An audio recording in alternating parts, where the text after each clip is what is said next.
Tonight I begin The Island of Dr. Moreau by H.G. Wells.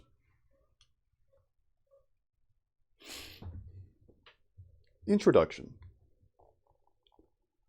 On February the 1st, 1887, the Lady Vane was lost by collision with a derelict when about the latitude of 1 degree south and longitude 107 degrees west. On January the 5th, 1888, that is, 11 months and 4 days after, my uncle, Edward Prendick, a private gentleman who certainly went aboard the Lady Vane at Callao, and who had been considered drowned, was picked up in latitude 5 degrees 3 south and longitude 101 degrees west, in a small open boat of which the name was illegible, but which is supposed to have belonged to the missing schooner Ipecacuanha. He gave such a strange account of himself that he was supposed demented. Subsequently, he alleged that his mind was a blank from the moment of his escape from the Lady Vane. His case was discussed among psychologists at the time as a curious instance of the lapse of memory consequent upon physical and mental stress. The following narrative was found among his papers by the undersigned, his nephew and heir, but unaccompanied by any definite request for publication.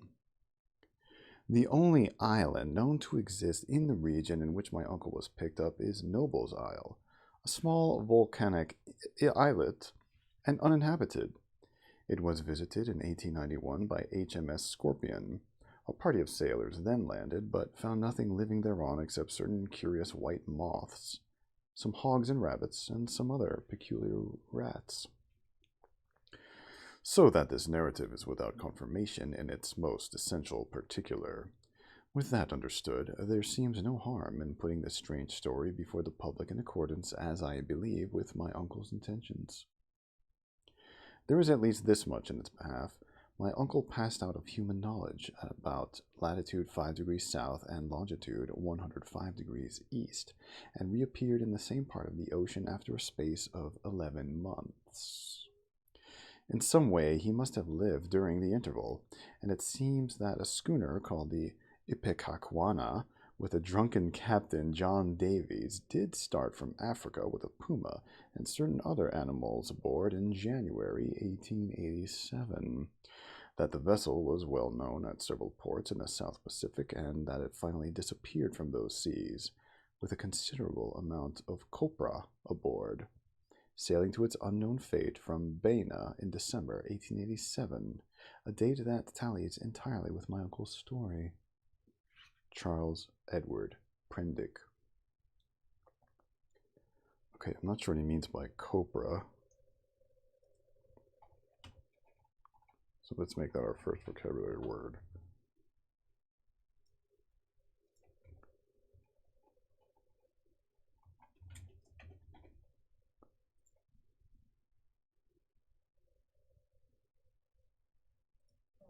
Copra. Dried coconut kernels from which oil is obtained. Copra. And there we have it.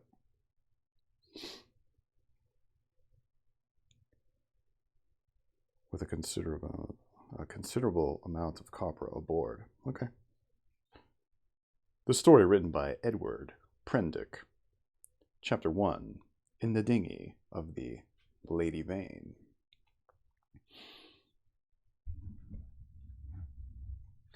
I do not propose to add anything to what has already been written concerning the loss of the Lady Vane. As everyone knows, she collided with a derelict when 10 days out from Callao.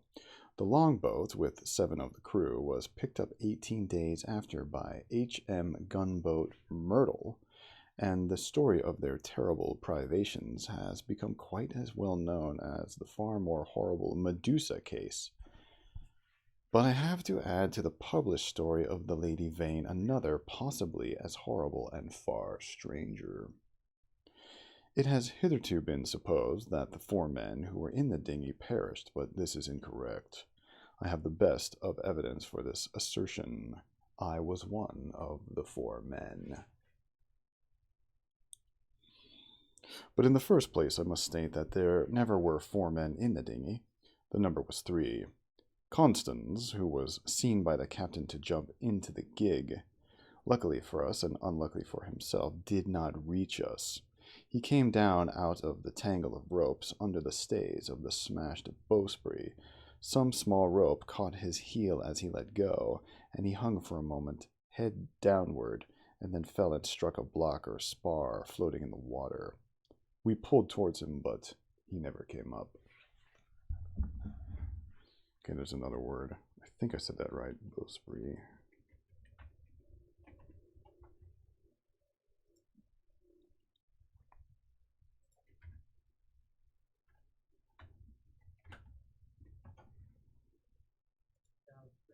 Wrong, totally wrong. Bowsprit.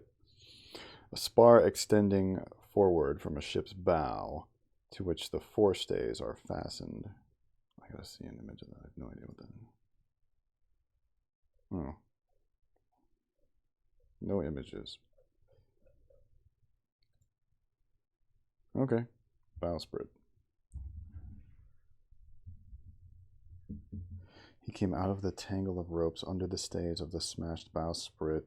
Some small rope caught his heel as he let go, and he hung for a moment, head downward, and then fell and struck a block or spar floating in the water.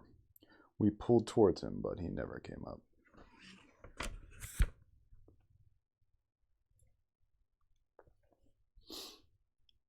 I say lucky for us he did not reach us, and I might almost say luckily for himself, for we had only a small breaker of water and some soddened ship's biscuits with us. So sudden had been the alarm, so unprepared the ship for any disaster. We thought the people on the launch would be better provisioned, though it seems they were not, and we tried to hail them. They could not have heard us, and the next morning, when the drizzle cleared, which was not until past midday, we could see nothing of them. We could not stand up to look about us because of the pitching of the boat. The 2 other men who had escaped so far with me were a man named Helmar, a passenger like myself, and a seaman whose name I don't know, a short, sturdy man with a stammer. We drifted, famishing, and after our water had come to an end, tormented by an intolerable thirst for 8 days altogether. After the 2nd day, the sea subsided to a glassy calm. It is quite impossible for the ordinary reader to imagine those 8 days. He has not, luckily for himself, anything in his memory to imagine with. After the first day, we said little to one another, and lay in our places in the boat, and stared at the horizon, or watched with eyes that grew larger and more haggard every day, the misery and weakness gaining upon our companions. The sun became pitiless. The water ended on the 4th day, and we were already thinking strange things and saying them with our eyes. But it was, I think, the 6th before Helmar gave voice to the thing we had all been thinking. I remember our voices were dry and thin, so that we bent towards one another and spared our words. I stood out against it with all my might, was rather for scuttling the boat and perishing altogether among the sharks that followed us. But when Helmar said that if his proposal was accepted we should have drink, the sailor came round to him. I would not draw lots, however, and in the night the sailor whispered to Helmar again, and I sat in the bows with my clasp knife in my hand, though I doubt if I had the stuff in me to fight, and in the morning I agreed to Helmar's proposal, and we handed halfpence to find the odd man. The lot fell upon the sailor, but he was the strongest of us and would not abide by it, and attacked Helmar with his hands. They grappled together and almost stood up. I crawled along the boat to them, intending to help Helmar by grasping the sailor's leg, but the sailor stumbled with the swaying of the boat, and the 2 fell upon the gunwale and rolled overboard together. They sank like stones. I remember laughing at that and wondering why I laughed. The laugh caught me suddenly like a thing from without. I lay across one of the thwarts for I know not how long, thinking that if I had the strength, I would drink sea-water and madden myself to die quickly. And even as I lay there, I saw with no more interest than if it had been a picture, a sail come up towards me over the skyline. My mind must have been wandering, and yet I remember all that happened quite distinctly. I remember how my head swayed with the seas, and the horizon with the sail above it danced up and down. But I also remember as distinctly that I had a persuasion that I was dead, and that I thought what a jest it was that they should come too late by such a little to catch me in my body. For an endless period, as it seemed to me, I lay with my head on the thwart, watching the schooner. She was a little ship, schooner rigged fore and aft, come up out of the sea. Hang on, that's thwart. I don't know what that means. Oh, hey, Goose Overlord, welcome back. Alerts don't work on my ASMR stream. I disabled them because I get trolled so much with them.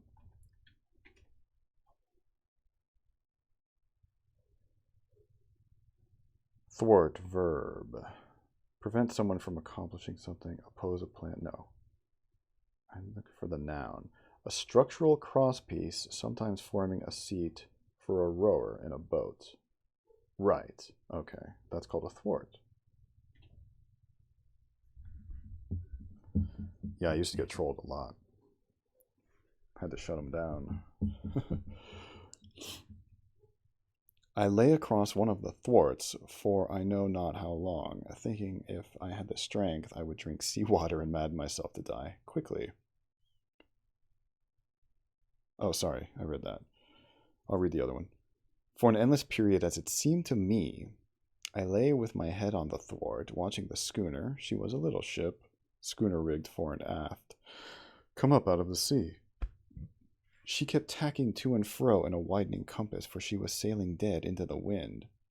It never entered my head to attempt to attract attention, and I do not remember anything distinctly after the sight of her side until I found myself in a little cabin aft. There's a dim half memory of being lifted up to the gangway, and of a big round countenance covered with freckles and surrounded with red hair staring at me over the bulwarks. I also had a disconnected impression of a dark face with extraordinary eyes close to mine, but that I thought was a nightmare until I met it again. I fancy I recollect some stuff being poured in between my teeth, and that is all. Chapter 2.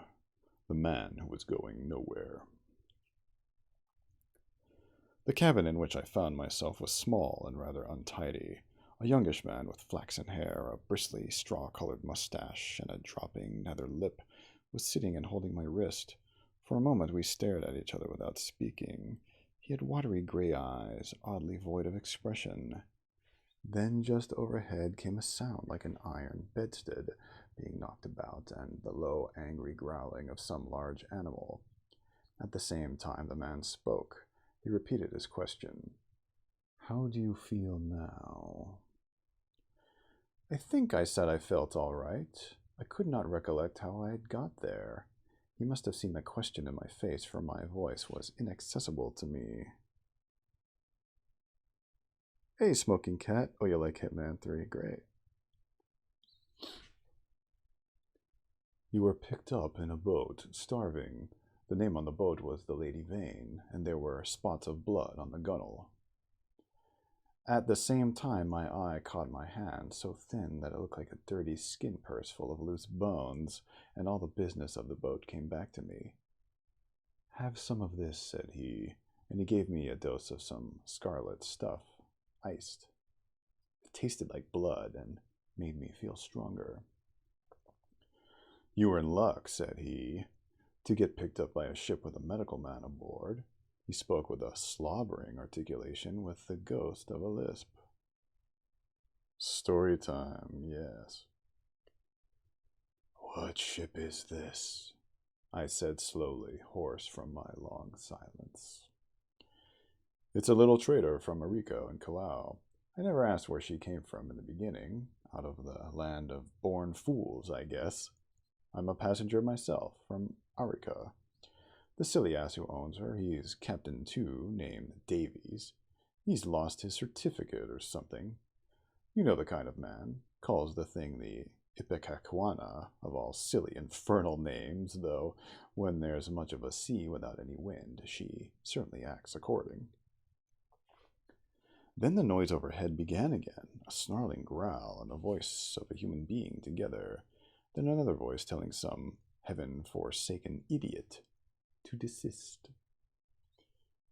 "You were nearly dead," said my interlocutor. Okay, wow. There's a long word. Interlocutor.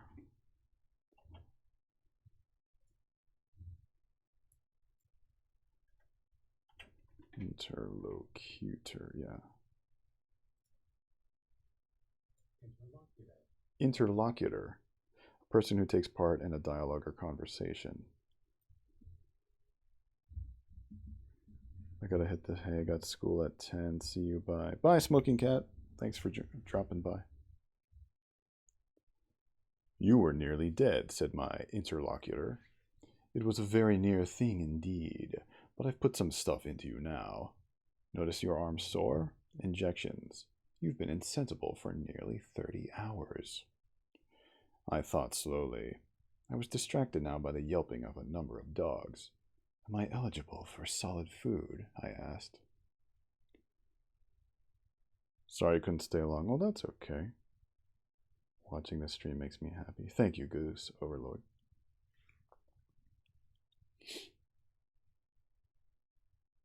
"Thanks to me," he said, "even now the mutton is boiling." "Yes," I said with assurance, "I could eat some mutton." "But," said he with a momentary hesitation, "you know I'm dying to hear of how you came to be alone in that boat." Damn that howling! I thought I detected a certain suspicion in his eyes. He suddenly left the cabin, and I heard him in violent controversy with someone who seemed to me to talk gibberish in response to him.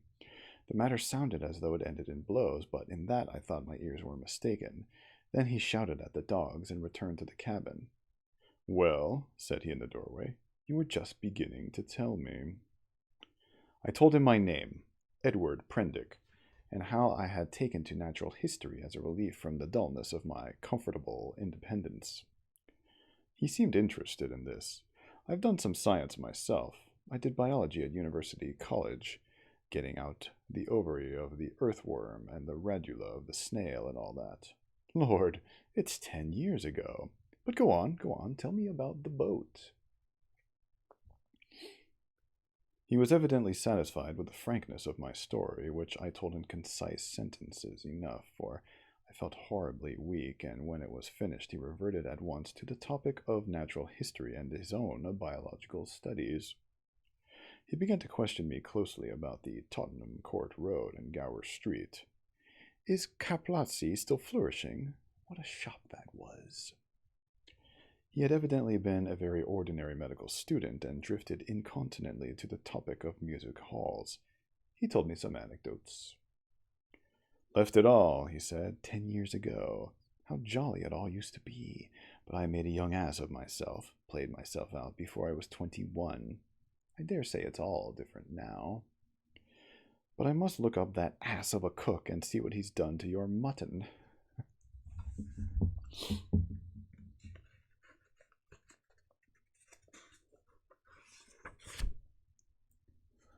The growling overhead was renewed, so suddenly with so much savage anger that it startled me. "What's that?" I called after him, but the door had closed. He came back again with the boiled mutton, and I was so excited by the appetizing smell of it that I forgot the noise of the beast that had troubled me. After a day of alternate sleep and feeding, I was so far recovered as to be able to get from my bunk to the scuttle and see the green seas trying to keep pace with us. I judged the schooner was running before the wind. Montgomery, that was the name of the flaxen-haired man, came in again as I stood there, and I asked him for some clothes. He lent me some duck things of his own, for those I had worn in the boat had been thrown overboard. They were rather loose for me, for he was large and long in his limbs. He told me casually that the captain was 3 parts drunk in his own cabin. As I assumed the clothes, I began asking him some questions about the destination of the ship. He said the ship was bound to Hawaii, but that it had to land him first. Where? Said I. It's an island where I live. So far as I know, it hasn't got a name. He stared at me with his nether lip dropping, and looked so willfully stupid of a sudden that it came into my head that he desired to avoid my questions. I had the discretion to ask no more. Okay, I'm not sure what he means by nether lip.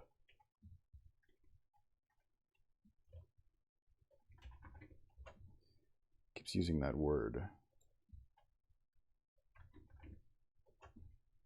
Lower in position. Okay, his lower lip is his nether lip. Chapter 3. The Strange Face. We left the cabin and found a man at the companion obstructing our way. He was standing on the ladder with his back to us, peering over the combing of the hatchway. He was, I could see, a misshapen man, short, broad, and clumsy, with a crooked back, a hairy neck, and a head sunk between his shoulders. He was dressed in dark blue serge and had peculiarly thick, coarse, black hair. I heard the unseen dogs growl furiously, and forthwith he ducked back. Coming into contact with the hand I put out to fend him off from myself, he turned with animal swiftness. In some indefinable way, the black face thus flashed upon me shocked me profoundly. It was a singularly deformed one, the facial part projected, forming something dimly suggestive of a muzzle, and the huge half-open mouth showed as big white teeth as I had ever seen in a human mouth. His eyes were bloodshot at the edges, with scarcely a rim of white round the hazel pupils. There was a curious glow of excitement in his face.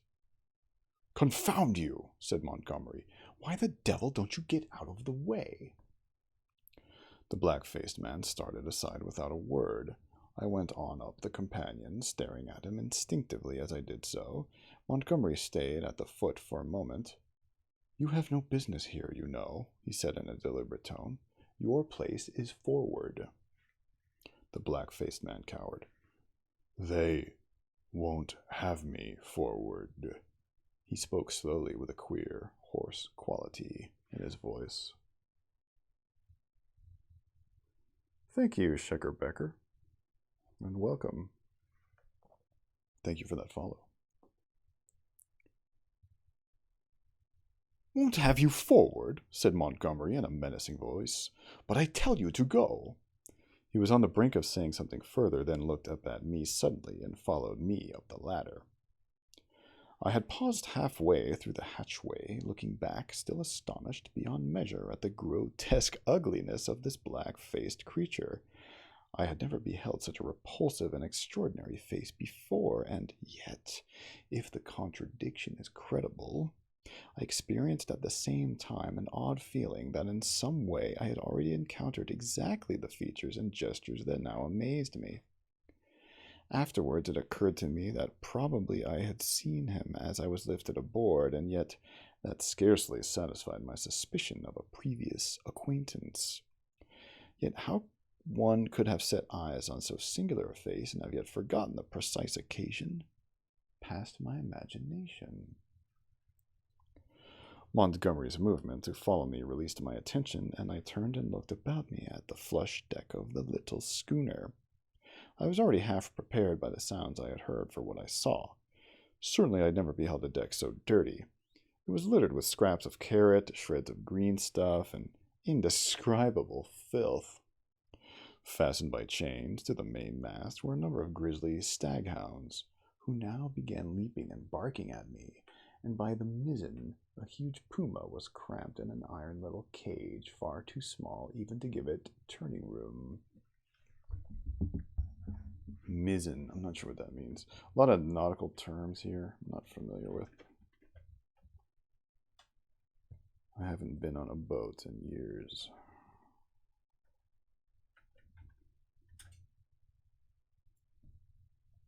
The mast aft of a ship's main mast. The lowest sail on a mizzen mast. Okay, so it's a secondary mast. and by the mizzen a huge puma was cramped in a little iron cage, far too small even to give it turning room.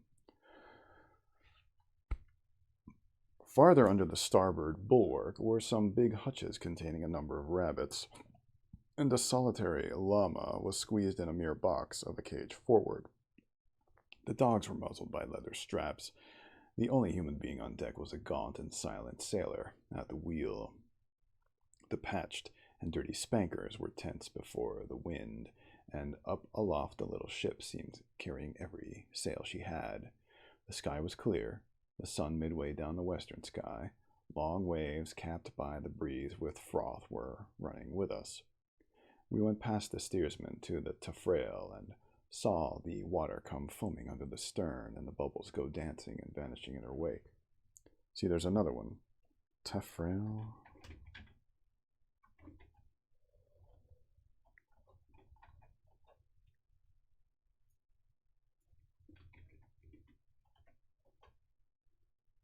Rail and ornamentation around a ship's stern. Taffrail.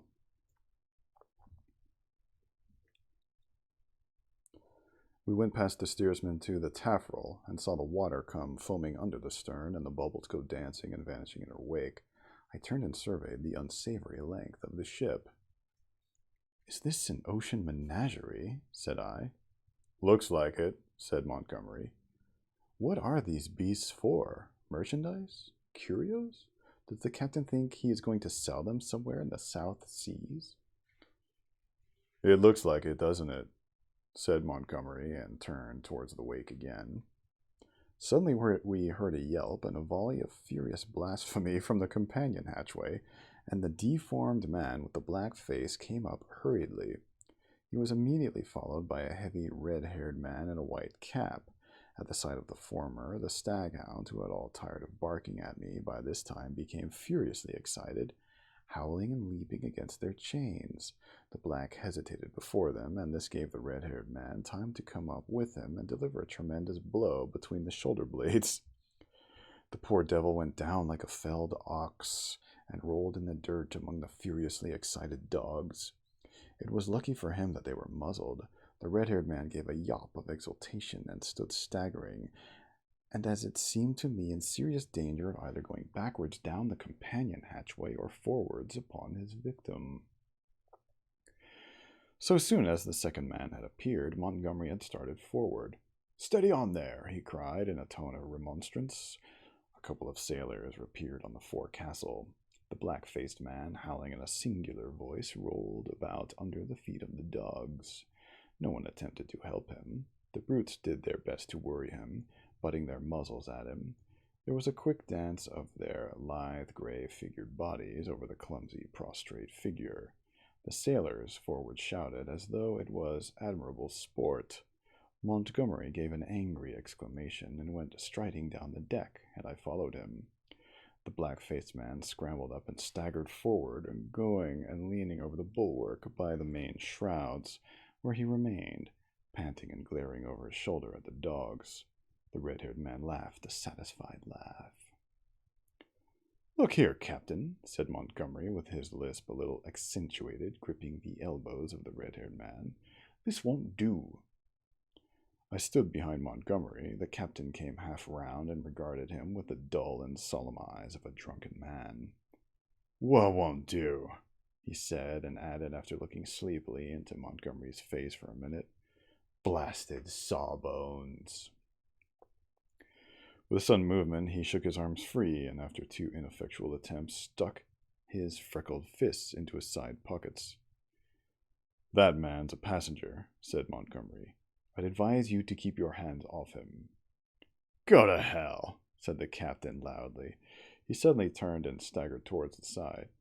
"Do what I like on my own ship," he said. I think Montgomery might have left him then, seeing the brute was drunk, but he only turned a shade paler and followed the captain to the bulwarks. "Look you here, Captain," he said. "That man of mine is not to be ill-treated. He has been hazed ever since he came aboard." For a minute, alcoholic fumes kept the captain speechless. "Blasted sawbones." was all he considered necessary. I could see that Montgomery had one of those slow, pertinacious tempers that will warm day after day to a white heat. There's another long word for us. Pertinacious.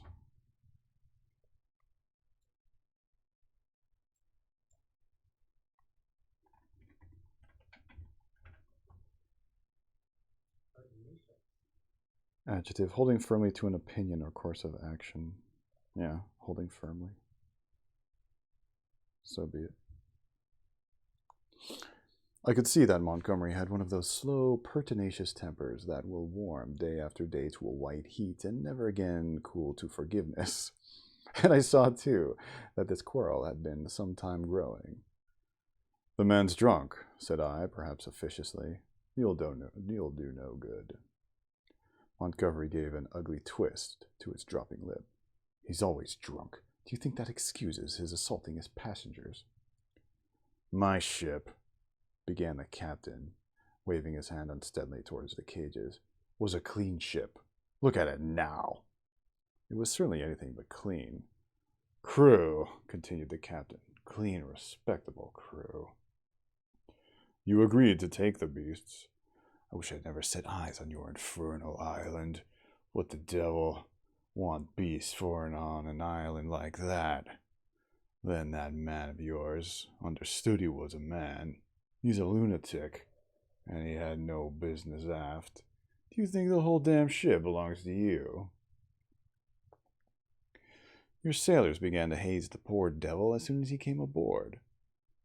"That's just what he is. He's a devil, an ugly devil.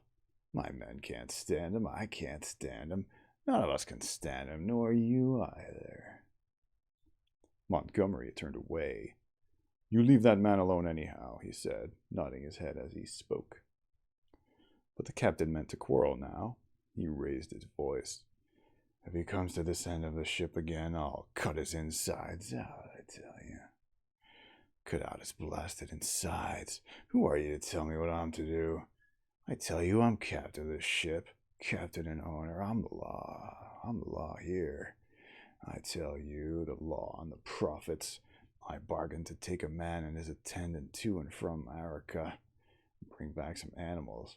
Never bargained to carry a mad devil and a silly sawbones." Well, never mind what he called Montgomery. I saw the latter take a step forward and interposed. "He's drunk," said I. The captain began some abuse even fouler than the last. "Shut up," I said, turning on him sharply, for I had seen the danger in Montgomery's white face. With that I brought the downpour on myself.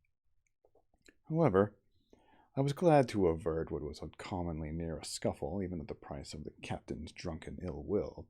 I do not think I have ever heard quite so much vile language come in a continuous stream from any man's lips before, though I have frequented eccentric company enough. I found some of it hard to endure, though I am a mild-tempered man, but certainly when I told the captain to shut up, I'd forgotten that I was merely a bit of human flotsam, cut off from my resources, and with my fare unpaid, a mere casual dependent on the bounty or speculative enterprise of the ship. He reminded me of it with considerable vigor, but at any rate I prevented a fight. Chapter 4. At the Schooner's Rail. That night land was sighted after sundown, and the schooner hove to. Montgomery intimated that was his destination. It was too far to see any details. It seemed to me then simply a low-lying patch of dim blue, and in the uncertain blue-gray sea. An almost vertical streak of smoke went up from it into the sky. The captain was not on deck when it was sighted.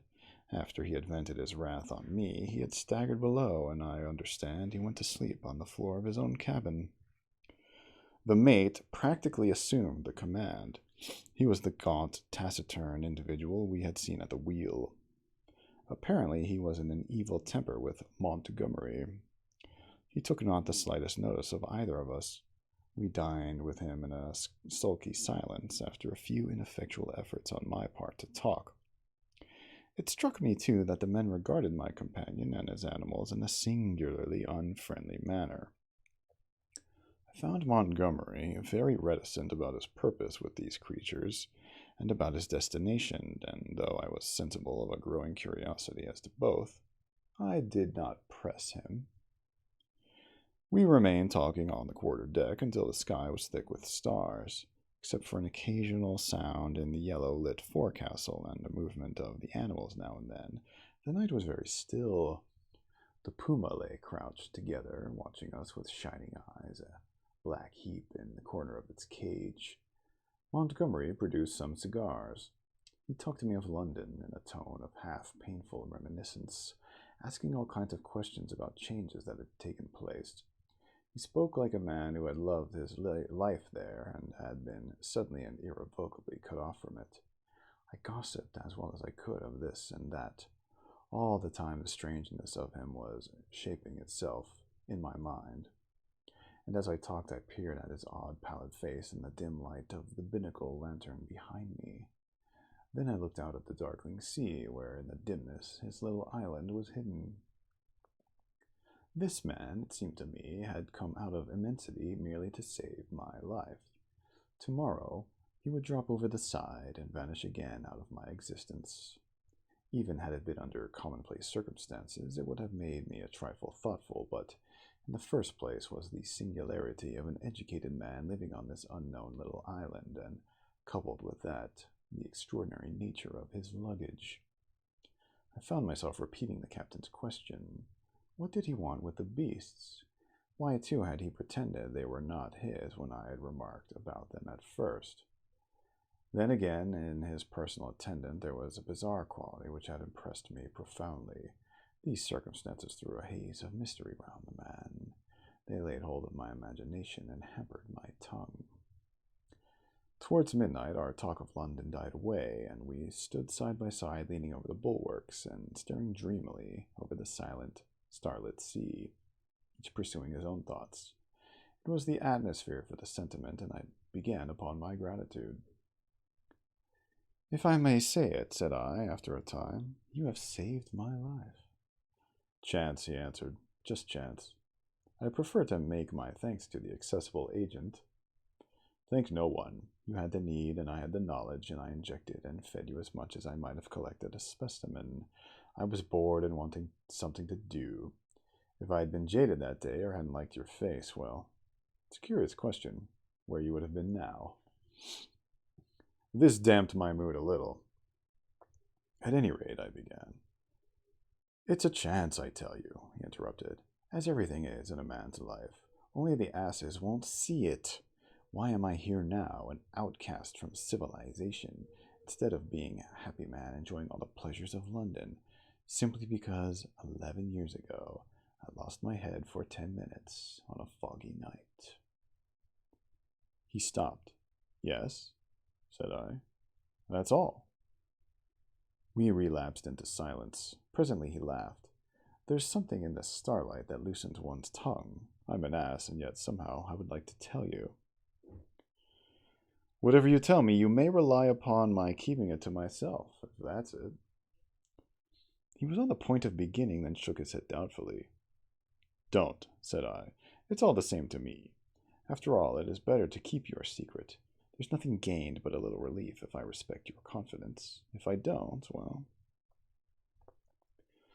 He grunted undecidedly. I felt I had him at a disadvantage, had caught him in a mood of indiscretion, and to tell the truth, I was not curious to learn what might have driven a young medical student out of London. I have an imagination. I shrugged my shoulders and turned away. Over the taffrail leant a silent, black figure, watching the stars. It was Montgomery's strange attendant. I looked over its shoulder quickly with my movement, then looked away again. It may seem a little thing to you, perhaps, but it came like a sudden blow to me. The only light near us was a lantern at the wheel. The creature's face was turned for one brief instant out of the dimness of the stern towards this illumination, and I saw that the eyes that glanced at me shone with a pale green light. I did not know then that a reddish luminosity, at least, is not uncommon in human eyes. The thing came to me as stark inhumanity. That black figure with its eyes of fire struck down through all my adult thoughts and feelings, and for a moment the forgotten horrors of childhood came back to my mind. Then the effect passed as it had come. An uncouth black figure of a man, a figure of no particular import, hung over that taffrail against the starlight, and I found Montgomery was speaking to me. "I'm thinking of turning in," said he, "if you've had enough of this." I answered him incongruously. We went below, and he wished me good night at the door of my cabin. That night I had some very unpleasant dreams. The waning moon rose late. Its light struck a ghostly white beam across my cabin and made an ominous shape on the planking by my bunk. Then the staghounds woke and began howling and baying, so that I dreamt fitfully and scarcely slept until the approach of dawn. I need a quarantini.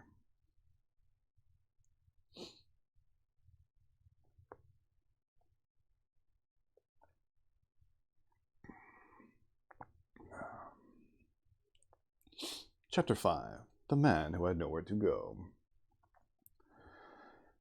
In the early morning, if it was the second morning after my recovery, and I believe the fourth after I was picked up, I awoke through an avenue of tumultuous dreams, dreams of guns and howling mobs, and became sensible of a horse shouting above me.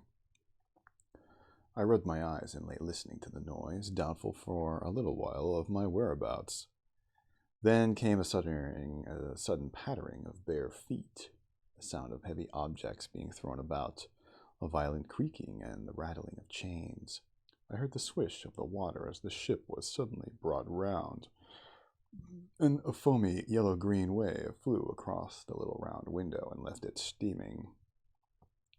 I jumped into my clothes and went on the deck. As I came up the ladder, I saw against the flushed sky, for the sun was just rising, the broad back and red hair of the captain, and over his shoulder the puma spinning from a tackle rigged on the mizzen spanker boom. The poor brute seemed horribly scared and crouched in the bottom of its little cage. "Love you too, honey." "Overboard with 'em," bawled the captain. "Overboard with 'em. We'll have a clean ship soon of the whole bilin' of 'em." He stood in my way, so that I had to perforce to tap his shoulder to come on deck. He came round with a start and staggered back a few paces to stare at me. It needed no expert eye to tell that the man was still drunk. "Hello," he said stupidly, and then with a light coming into his eyes, "Why, it's Mr. Prendick," said I. "Prendick be damned," he said. "Shut up. That's your name. Mr. Shut Up." It was no good answering the brute, but I certainly did not expect his next move. He held out his hand to the gangway by which Montgomery stood talking to a massive gray-haired man in dirty blue flannels who had apparently just come aboard. "That way, Mr. Blasted Shut Up. That way," roared the captain. Montgomery and his companion turned as he spoke. "What do you mean?" I said. "That way, Mr. Blasted Shut Up. That's what I mean. Overboard, Mr. Shut Up, and sharp. We're cleaning the ship out, cleaning the whole blessed ship out, and overboard you go." I stared at him dumbfounded. Then it occurred to me that it was exactly the thing I wanted. The lost prospect of a journey as sole passenger with this quarrelsome sot was not one to mourn over. I turned towards Montgomery. "Can't have you," said Montgomery's companion concisely. "You can't have me?" I said aghast. He had the squarest and most resolute face I had ever set eyes upon. "Look here," I began, turning to the captain. "Overboard," said the captain. "This ship ain't for beasts and cannibals and worse than beasts any more. Overboard you go, Mr. Shut Up.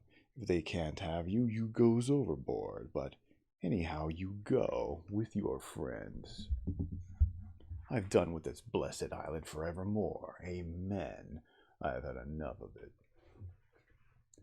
"But Montgomery," I appealed, He distorted his lower lip and nodded his head hopelessly at the gray-haired man beside him to indicate his powerlessness to help me.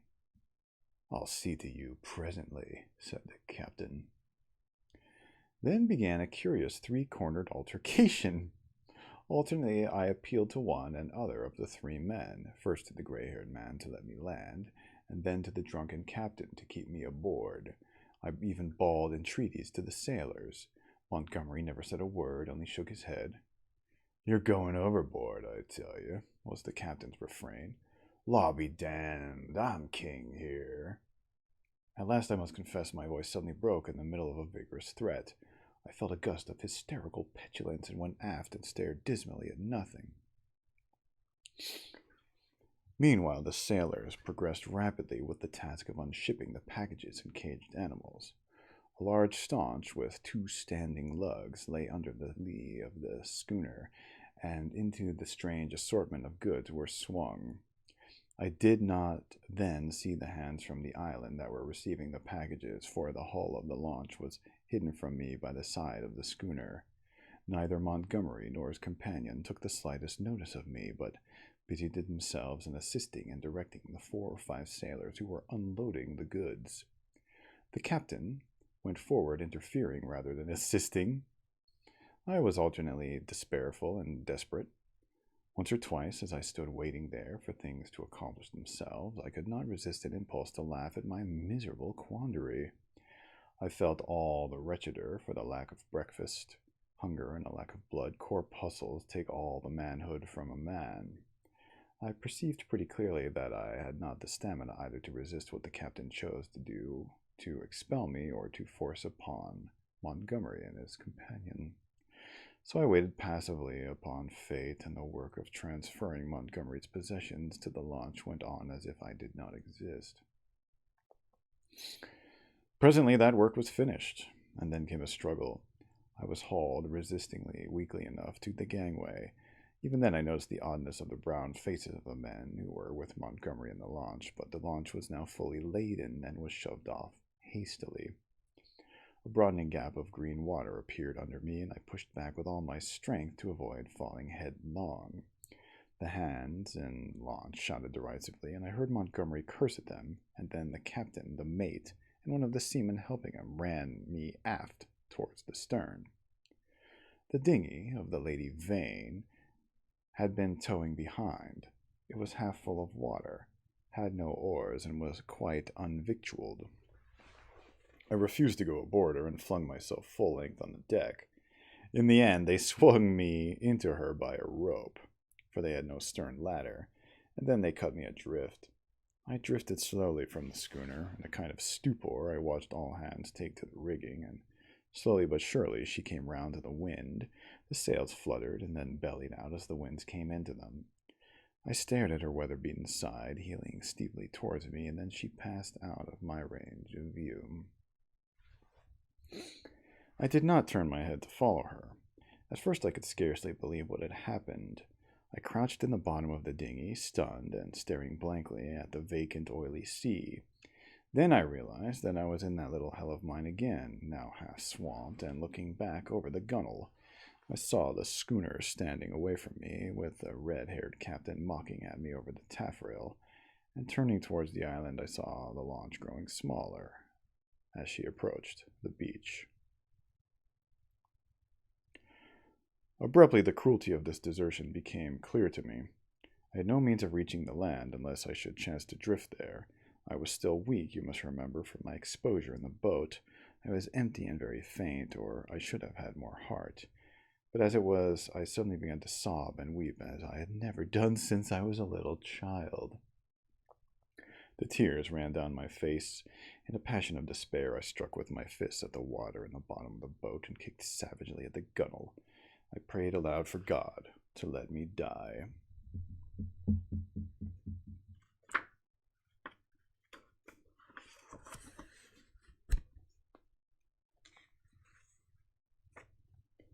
Chapter 6. The Evil-Looking Boatman. But the islanders, seeing that I was really adrift, took pity on me. I drifted very slowly to the eastward, approaching the island slantingly, and presently I saw, with hysterical relief, the launch come round and return towards me.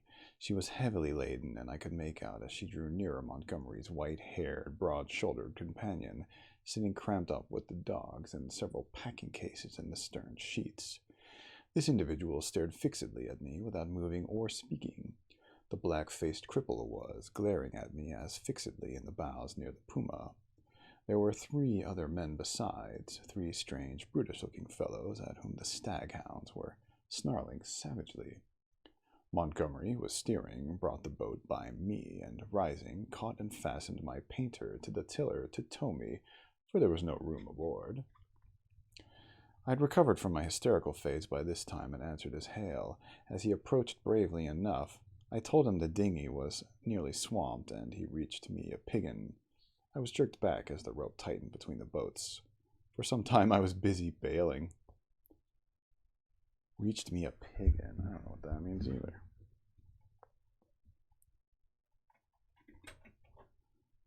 Piggin.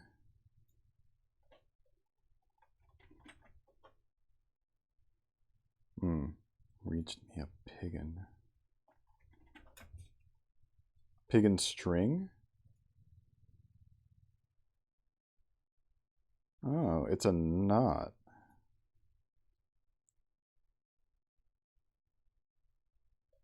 Okay, so that makes some sense.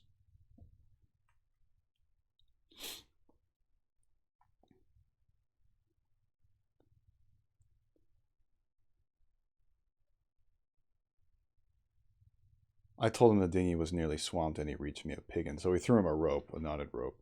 I was jerked back at the rope as the rope tightened between the boats. For some time I was busy bailing water. It was not until I got the water under, for the water in the dinghy had been shipped, the boat was perfectly sound, and I had the leisure to look at the people in the launch again. The white-haired man, I found, was still regarding me steadfastly, but with an expression, as I now fancied, of some perplexity. When my eyes met his, he looked down at the stag-hound that sat between his knees. He was a powerfully built man, as I have said, with a fine forehead and rather heavy features, but his eyes had that odd drooping of the skin above the lids which often comes with advancing years, and the fall of his heavy mouth at the corners gave him an expression of pugnacious resolution. He talked to Montgomery in a tone low, too low for me to hear. From him my eyes traveled to his 3 men, and a strange crew they were. I saw only their faces yet. There was something in their faces, I knew not what, that gave me a queer spasm of disgust. I looked steadily at them, and the impression did not pass, though I failed to see what had occasioned it. They seemed to me then to be brown men, but their limbs were oddly swathed in some thin, dirty white stuff down even to the fingers and feet. I had never seen men so wrapped up before, and women so only in the East. They wore turbans, too, and thereunder peered out their elven faces at me, faces with protruding lower jaws and bright eyes. They had lank black hair, almost like horsehair, and seemed as they sat to exceed in stature any race of men I had ever seen. The white-haired man, who I knew was a good 6 feet in height, sat a head below any one of the 3. I found afterwards that really none were taller than myself, but their bodies were abnormally long, and the thigh part of the leg short and curiously twisted. At any rate, they were an amazingly ugly gang, and over the heads of them, under the forward lug, peered the black face of the man whose eyes were luminous in the dark. As I stared at them, they met my gaze, and then first one and then another one turned away from my direct stare and looked at me in an odd, furtive manner. It occurred to me that I was perhaps annoying them, and I turned my attention to the island we were approaching. It was low and covered with thick vegetation, chiefly a kind of palm that was new to me. From one point a thin white thread of vapor rose slantingly to an immense height and then frayed out like a down feather. We were now within the embrace of a broad bay, flanked on either hand by a low promontory. The beach was of dull gray sand and sloped steeply up to a ridge, perhaps 60 or 70 feet above the sea level, and irregularly set with trees and undergrowth. Halfway up was a square enclosure of some grayish stone, which I found subsequently was built partly of coral and partly of pumiceous lava. Pumiceous? What?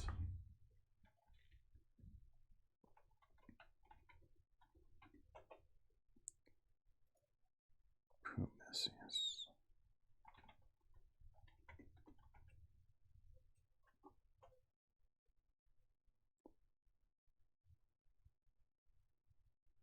A light, porous, glassy lava used in solid form as an abrasive and powder form as an abrasive.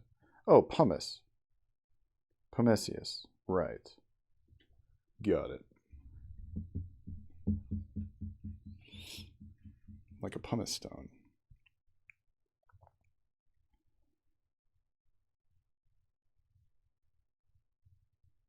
Oh, where was I?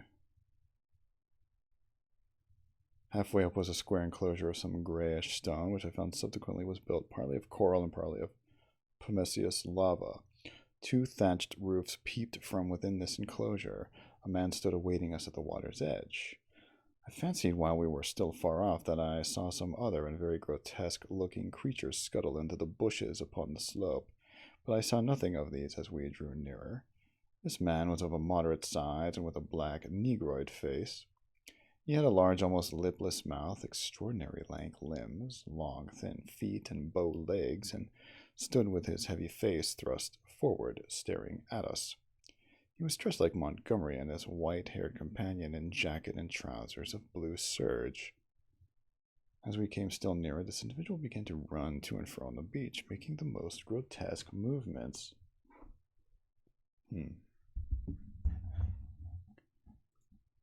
I keep using that word, blue serge. Let me see. Serge?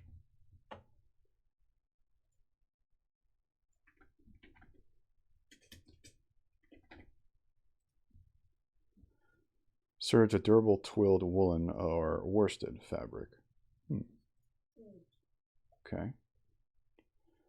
At a word of command from Montgomery, the 4 men in the launch sprang up and with singularly awkward gestures struck the lugs. Montgomery steered us round and into a narrow little dock excavated in the beach.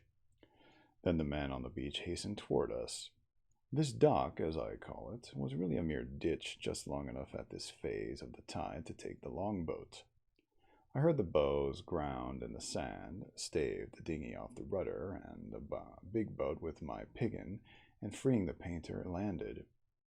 The 3 muffled men, with the clumsiest movements, scrambled out upon the sand, and forthwith set to landing the cargo, assisted by the men on the beach. I was struck especially by the curious movements of the legs of the 3 swathed and bandaged boatmen. Not stiff they were, but distorted in some odd way, almost as if they were jointed in the wrong place. The dogs were still snarling and strained at their chains after these men, as the white-haired man landed with them. The 3 big fellows spoke to one another in odd guttural tones, and the man who had waited for us on the beach began chattering to them excitedly, a foreign language, as I fancied, as they laid hands on some bales piled near the stern. Left somewhere, I had heard such a voice before, and I could not think where. The white-haired man stood, holding a tumult of 6 dogs and bawling orders over their din. Montgomery, having unshipped the rudder, landed likewise, and all set to work at unloading. I was too faint, what with my long fast and the sun beating down on my bare head, to offer any assistance. Presently, the white-haired man seemed to recollect my presence and came up to me. "You look," said he, "as though you had scarcely breakfasted." His little eyes were a brilliant black under his heavy brows. "I must apologize for that. Now you are our guest, we must make you comfortable.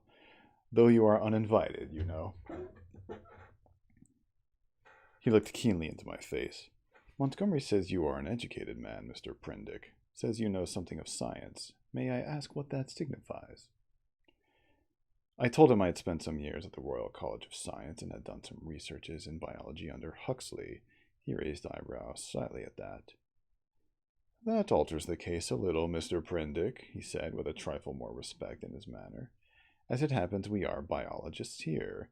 This is a biological station of a sort.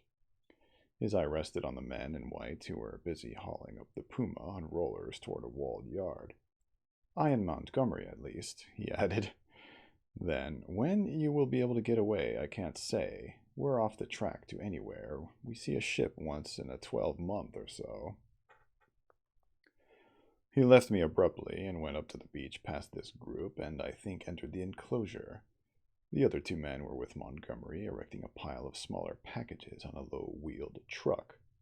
The llama was still on the launch with the rabbit hutches. The stag hounds were still lashed to the thwarts. The pile of things completed, all three men laid hold of the truck and began shoving the ton weight or so upon it after the puma. Presently, Montgomery left them and, coming back to me, held out his hand. What's your sign? Taurus. I'm glad, said he, for my own part, that captain was a silly ass. He'd have made things lively for you. It was you, said I, that saved me again. That depends. You'll find this island an infernally rum place, I promise you. I'd watch my goings carefully if I were you. He hesitated, and seemed to alter his mind about what was on his lips. I wish you'd help me with these rabbits, he said. His procedure with the rabbits was singular. I waded in with him and helped him lug one of the hutches ashore. No sooner was that done than he opened the door of it and, tilting the thing on one end, turned its living contents out on the ground. They fell in a struggling heap, one on top of the other. He clapped his hands, and forthwith they went off with that hopping run of theirs, 15 or 20 of them, I should think, up the beach. Increase and multiply, my friends, said Montgomery. Replenish the island. Hitherto we've had a certain lack of meat here. As I watched them disappearing, the white-haired man returned with a brandy flask and some biscuits. Something to go on with, Prendick, said he in a far more familiar tone than before. I made no ado, but set to work on the biscuits at once, while the white-haired man helped Montgomery to release about a score more of the rabbits. 3 big hutches, however, went up to the house with the puma. The brandy I did not touch, for I have been an abstainer from my birth. I think I'll stop there tonight.